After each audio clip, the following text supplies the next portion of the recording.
karena setelah sekian lama kita mungkin hari ini sejarah baru teman-teman supporter hadir ke dalam tribun.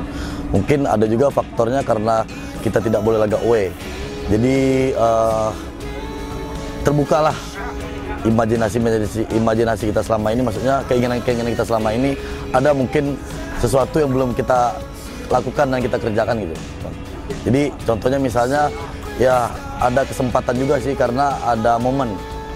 Kalau kita sebagai supporter melihat pada musim ini Semen Padang seluruh stakeholder dari kalangan supporter, manajemen, seluruh lah yang terkait, kita punya satu visi dan misi yang sama. Itu mungkin yang membuat di laga pertama itu lebih daripada yang sebelumnya.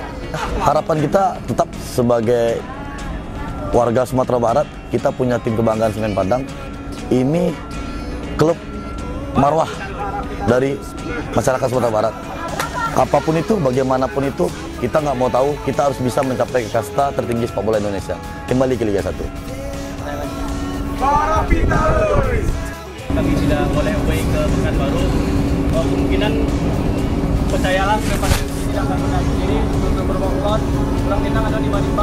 Kalaupun yang dari Padang tidak akan hadir, mungkin akan ada warga bintang yang tetap di sana. Dan satu hal yang pasti, kami selalu mendoakan yang terbaik untuk Padang dan sudah pasti menjaga tim kami agar tidak terkena sanksi.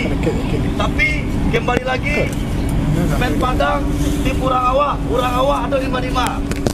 Yang pasti di Pekanbaru.